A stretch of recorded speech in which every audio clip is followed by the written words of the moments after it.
My mom didn't wake up. The voice was a small, urgent bell in the cold night, clear and impossible to ignore. Snow fell in wide, wet flakes that flattened the city's sharp edges. Fifth Avenue glowed behind a curtain of white. Jonathan Blake had one hand on his car door, a driver waiting, his other hand wrapped in the heavy wool of a bespoke coat. He had been rehearsing a quarter-hour speech in his head, an acquisition, the numbers, the phrasing that would close a deal in the morning. Instead, he found himself looking at a girl no taller than the hood of his coat, her cheeks flushed kink, backpack clutched with both hands. She looked at him as if he were a door she had to push open. "My mom didn't wake up," she said again, as if to be absolutely certain he understood. The words landed with the force of a snowball to the face. Jonathan didn't know why he followed. He didn't know why he left his driver standing under the streetlight. Maybe it was the child's smallness against the city, or maybe it was the way the streetlight haloed her hair. He found himself moving, following the small patchwork of footprints she led into a quieter block. The world contracted to the narrow path their boots made in the snow. The apartment building was a narrow, old brick thing with a sagging awning and the smell of melted salt in the stairwell. The stair carpet clung to the steps like an old promise, and the elevator, if it had ever functioned properly, was an afterthought. Jonathan felt his expensive shoes sink slightly into the worn thread of the steps, the contrast small and ridiculous, and he realized he'd left his phone in the car. On the third floor, the door opened under Sophia's impatient knock. Inside, the living room was a dim geometry of thrift store furniture and children's drawings taped to the wall. A cheap Christmas tree with a single strand of blinking lights leaned in one corner.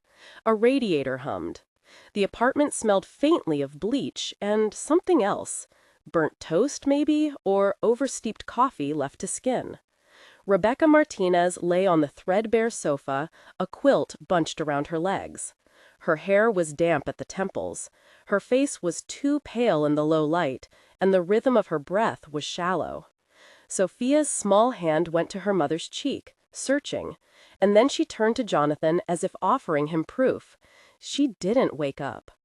Jonathan crouched, the expensive wool giving under the weight of a cheap blanket, and felt the woman's forehead. It was hot. He fumbled for his keys with hands suddenly unaccustomed to the clumsy motions of someone unprepared. He had no medic training, nothing but the reflex of a man who had learned to assess risk in spreadsheets. Risk was never supposed to look like this. By the time the paramedics arrived, there were 3 people in the apartment who smelled like winter and fear. Rebecca, asleep or unconscious on the sofa, Sophia, tightly wound and watchful, and Jonathan, who kept finding himself noticing small, practical things: an empty pill bottle on the coffee table with a faded label, a stack of envelopes marked with red overdue stamps, crayon marks on the windowsill. He thought of his own life, clean lines, polished surfaces, and felt a strange, vertiginous distance from it. The paramedic's voice was efficient and soft. "Diabetic shock," he said, after a quick assessment. They secured Rebecca on a stretcher, the apartment filling with the sour blue of oxygen and the bright angles of plastic. Sophia's eyes followed the departing ambulance as if she could pry her mother awake by sheer will. A neighbor wrapped a coat around the girl and murmured, "We'll see you at the hospital," as if there were a script they all followed for emergencies like this. At the hospital, the waiting room was a cavern of plastic chairs and a TV playing a morning show long past its time. The monitors in the emergency area beeped and blinked in a language Jonathan did not know. He signed a paper he barely read because somebody at his chest had taken his driver's license and asked for an address. A nurse gave Sophia a juice box and paper cup, set of crayons, and a cartoon sticker. Nothing in Jonathan's life had prepared him for the way a juice box could be a tether for a tiny person suspended over calamity. He found himself watching Sophia sip carefully, her small shoulders rising with each swallow. When Mrs. Patterson from Social Services came, she wore practical shoes and a face that had learned, gently, how to carry someone else's crisis. She moved through the ER like a conductor, patient and precise. She explained the options the way you explain weather: unavoidable, routine, urgent. Temporary emergency placement, social worker on call, family court if it came to that. We always try to keep children with a familiar adult, she said, and Jonathan heard the sentence like a hinge opening.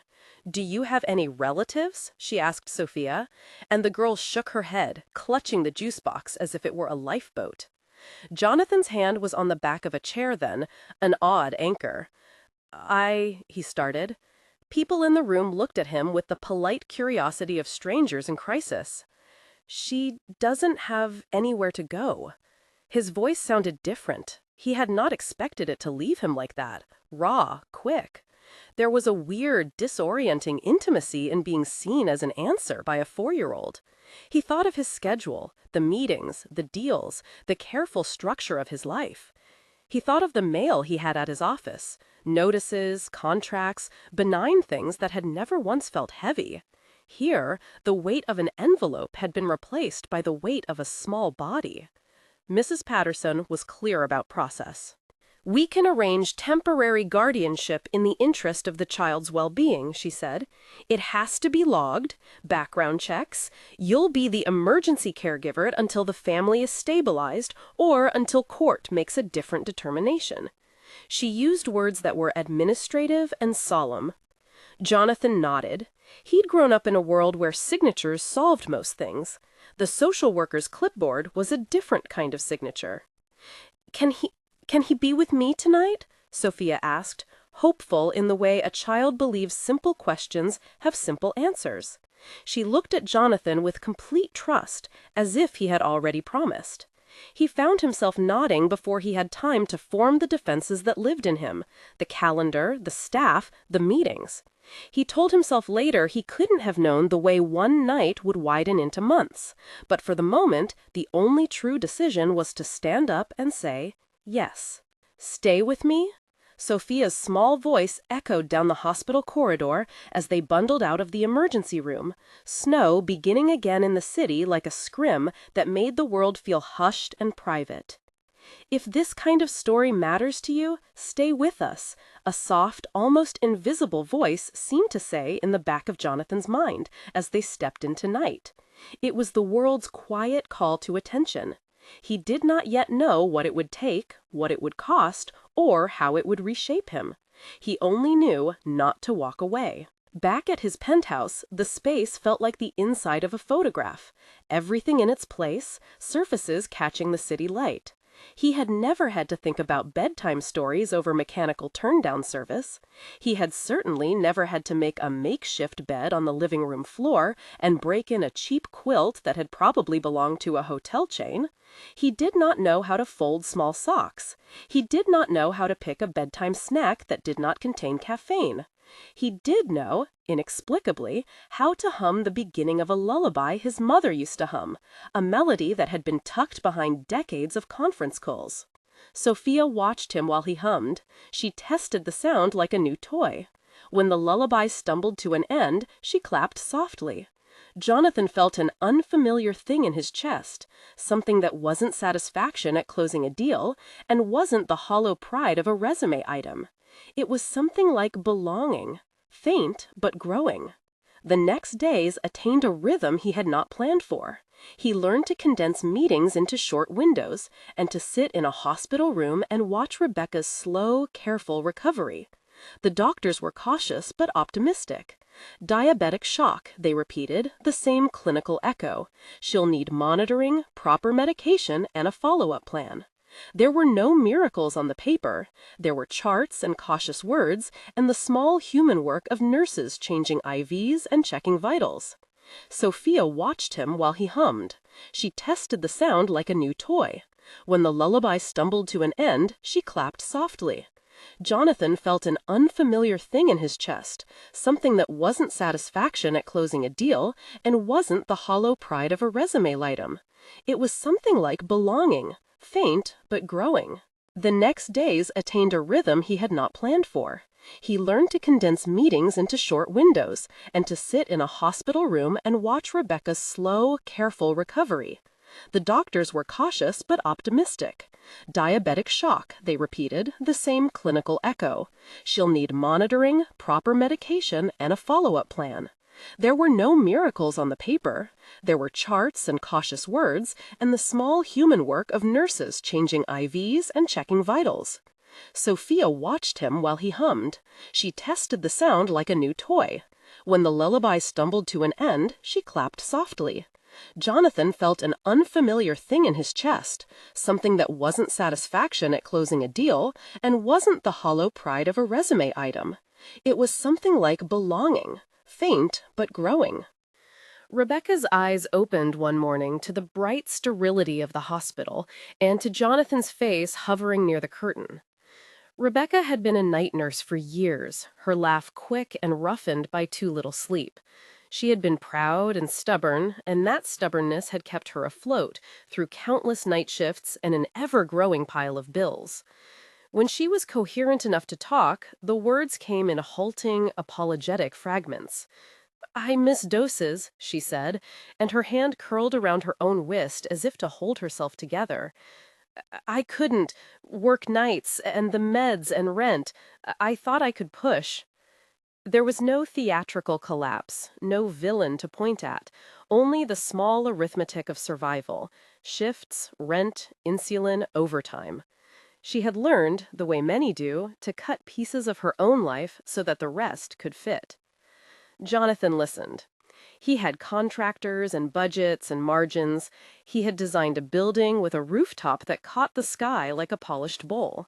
He had spent entire afternoons negotiating signage and service elevators and had never once negotiated a life back into steadiness. He found himself offering practical things in clumsy sentences. There's an apartment in one of my buildings. If you want, it's empty. We could figure something out." He had to fight down the instinct to make it a philanthropy anecdote. He wanted it to be more than a headline on his goodwill ledger. Mrs. Patterson navigated a path between caution and compassion. She insisted on records and process. She ran background checks, explained visitation rights, and outlined the paperwork for temporary guardianship. The legalities were mundane and necessary. Jonathan sat in an office under fluorescence and signed forms that made his hand ache and felt the gravity of each stroke. He was careful to ask the right questions, to insist on maintaining Rebecca's dignity as an active participant in any arrangement. "I won't put her in a situation where she loses agency," he said. It surprised him how important the phrase felt as it left his mouth. There were moments of small revelation. Rebecca was not a figure who needed to be rescued into dependence. She wanted work, not handouts. She wanted to make, not merely to receive.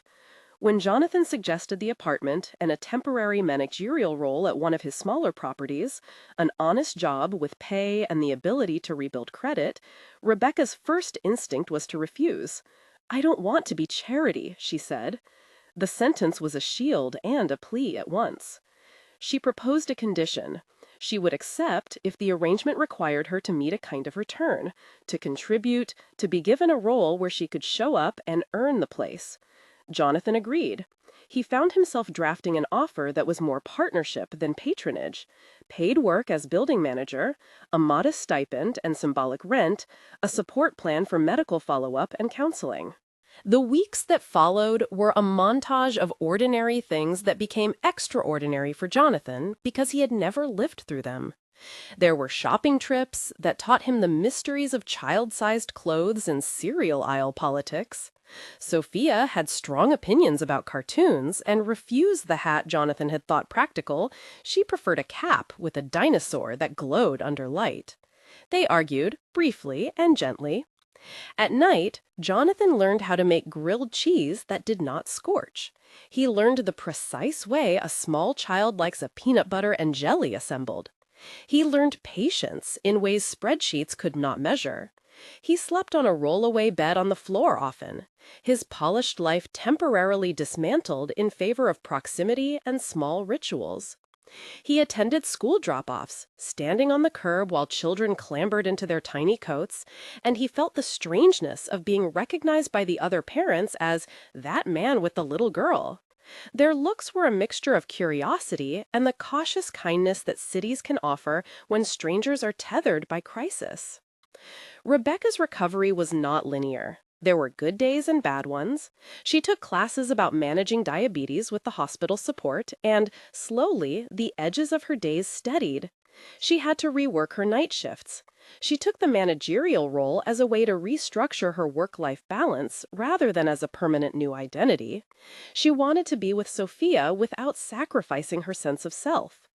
Jonathan watched her rebuild in small, meticulous increments. The way she put on shoes for school pickup. The way she learned to balance medications into a new routine that did not feel like surrender. The small things mattered the most. One afternoon, Jonathan found Rebecca and Sophia at a laundromat, their heads bent over a basket of socks. Sophia took a sock out and held it up with the solemnity of someone presenting a prize.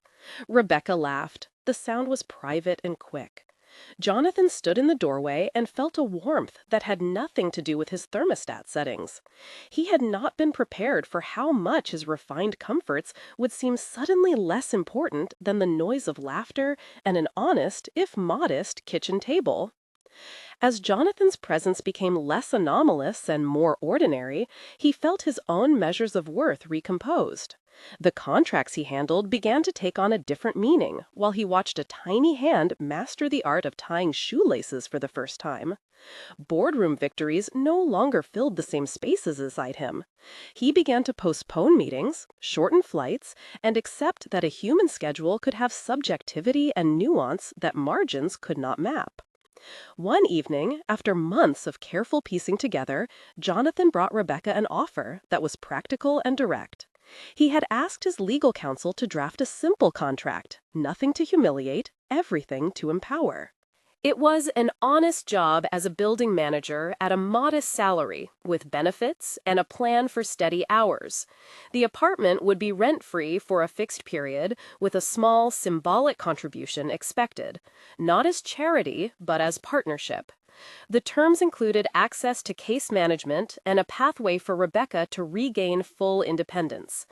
"I want you to be able to stand on your own again," he told her, not in the matter-of-fact cadence of a CEO, but with the halting kindness of someone trying to give exactly what another person needed. Rebecca read the documents with the expression of someone weighing a real decision. She looked at Jonathan and at Mrs. Patterson, whose presence in the room made the arrangement feel procedural and safe. "I won't do this just because I feel grateful," she said. "If I'm taking this, it's because I can show up. I want to earn it." Her voice was steady. It was the same voice that had carried through night shifts and sleepless hours. The condition was not a demand for hardship, it was a declaration of dignity. Jonathan met her gaze and realized that the affair had never been about a dramatic redemption scene on his part. It had been about offering a practical way to rebuild a life. He agreed to the terms and promised a level of autonomy Rebecca insisted upon. The formalities were signed, the legal channels were respected. Temporary guardianship remained in place until the court could review the situation. But the daily life of the three people, Rebecca, Sophia, and Jonathan, began to feel less provisional. There were ordinary victories. Sophia learned to count to 20. Rebecca regained enough strength to stand for a few hours without the exhaustion that had once shadowed her. Jonathan learned how to braid hair, awkward at first, patient later, and how to make appointments for vaccinations and for teacher conferences without sounding like a man who had been outsourced to parental responsibilities. He began, reluctantly, to set his phone to "Do Not Disturb" during children's events. Once, at a school meeting, when a child screamed and a parent reached immediately for a device, Jonathan found himself turning his phone face down and leaving it there until the meeting's end. He felt the physical sensation of choosing presence in a new way. The moral weight of the arrangement pressed and steadied. The social worker visited weekly as protocol required, and each time Mrs. Patterson assessed the space with her pragmatic compassion. There were forms, check-ins, and honest conversations. Neighbors dropped by with casseroles. Rebecca taught Jonathan to make a pot roast that the whole building admired. Those small exchanges of food and advice knitted a fragile safety net. The months unfolded into a calendar of small but profound domesticity. They celebrated birthdays with paper decorations and a cake that someone in the building learned how to frost better than the rest. Jonathan learned that joy could be found in the clumsy perfection of childish laughter, and that his own heart had a reserve he had never been taught to inventory. He found his measure of success bending toward presence rather than display. The symbolic closure arrived at a preschool recital held in a church hall that smelled faintly of wax and old hymnals. Parents filled folding chairs with the careful pride of people who measure time by little milestones. Lights hummed. The children shuffled onto the stage in mismatched costumes. Sophia wore a sparkly top and a dinosaur sticker on her sleeve. Jonathan sat in the second row, his phone on the seat beside him, his hand folded over the back of the chair. For the first time in years, he didn't glance at the screen every few minutes. He had set it face down before the lights came up, and for once, letting the phone lie was an intentional surrender. When Sophia's class opened with a clumsy rendition of Twinkle, Twinkle, she was a tiny star among a field of squirming comets. Rebecca stood at the back, hands clutching the edge of a pew like a lifeline, and a triumph, both. Jonathan's eyes locked on Rebecca's face. He saw the lines of sleep leave it, the privacy of her relief. He felt his chest expand with a tender, complicated love that was not romantic in the conventional sense, but something like gratitude made human. The song ended in a tumble of applause and a moment of chaotic exit. Parents drifted forward like ships closing in a harbor, and Jonathan found himself kneeling at the level of a child to fasten a coat. Sophia looked up at him, the light catching in her new dino sticker. "My mom didn't wake up," she said, the line that had started their lives warped and allowed to acquire new meaning. Jonathan's throat tightened. This time, the sentence didn't land like a blow. It landed like a thread connecting before and after. He heard it differently, as the reason he had answered, yes, but also as the testament to what had been rescued and rebuilt. Rebecca approached, her face open in a way Jonathan had come to know as both strength and relief. "Thank you," she said. She didn't owe him an entire life of gratitude. The quiet appreciation was mutual. He had been found by obligation and chosen by will. The apartment building buzzed behind them with life, and snow began again, small and bright. A child laughed, and something in the city relaxed. There was no single dramatic apotheosis, no grand speech, no triumphant announcement. The rescue had not been a one-way street. People had traded parts of themselves, time, confidence, privacy, for the possibility of steadiness. When Jonathan turned his phone face down that evening, it was not a cinematic gesture for an audience. It was a daily decision to be present, to choose the small, expensive work of actually living alongside others. In the months that followed, court proceedings affirmed the temporary arrangement, with the understanding that Rebecca would be supported in regaining custody and independence. The paperwork was procedural and formally kind, and Mrs. Patterson's signature was there when it mattered most: precise, discreet, practical. Rebecca kept her agreement. She showed up, she worked, she continued treatment, and she learned to build margin into her schedule so medication wouldn't be a thing to ration. Jonathan kept his word in less showy ways. He helped find stable medical appointment schedules. He introduced Rebecca to a neighbor who knew how to navigate community college applications, and he learned how to make a grilled cheese subtly superior. The real wealth revealed itself in the small, brittle places. A child's laugh at breakfast over cereal boxes strewn across a table. A postcard from school announcing a student's simple achievement. The way Rebecca's shoulders lost the tension they had carried for months. They were ordinary minutes made precious by the labor of attention. On a late afternoon that tasted of thaw and the sun sliding early behind buildings, Jonathan sat on the stoop with Sophia and Rebecca across from an open window where laundry lines strung up like pennants. Sophia built a castle from discarded boxes and announced herself queen. Rebecca sipped coffee and watched her daughter with a face that had learned to be glad in small increments. Jonathan listened. He thought about the bargain he had made with himself, that he would answer when needed, and that he would help without shame. He understood then that he had been saved as much as he had given. The city's profitable metrics looked different now. They were measured in tiny, unmonetized things. The sound of someone else's breath sleeping evenly. A hand finding another's in a hallway. The ordinary dignity of being allowed to work and to be present. When Sophia tugged his sleeve and asked for a bedtime story, Jonathan opened a book with a cover soft from use.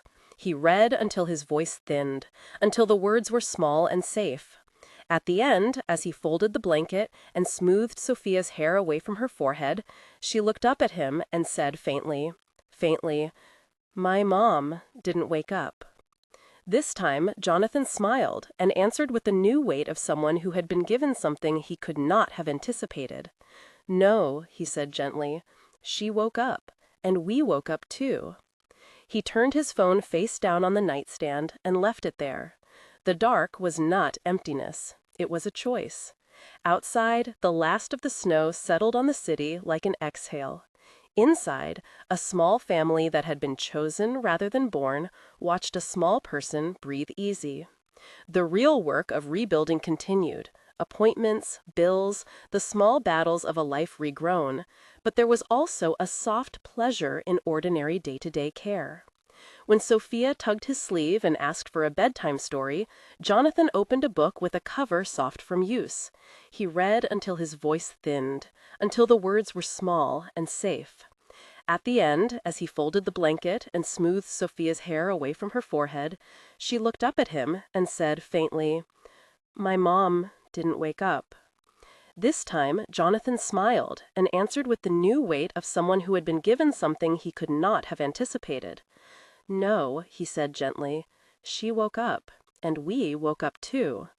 He turned his phone face down on the nightstand and left it there. The dark was not emptiness. It was a choice. Outside, the last of the snow settled on the city like an exhale. Inside, a small family that had been chosen rather than born watched a small person breathe easy. The real work of rebuilding continued. Appointments, bills, the small battles of a life regrown. But there was also a soft pleasure in ordinary day-to-day care. Jonathan thought of the luxury penthouse with its commanding views and realized he had not missed it for a long time. If this story moved you, subscribe and share to support more true story-inspired dramas.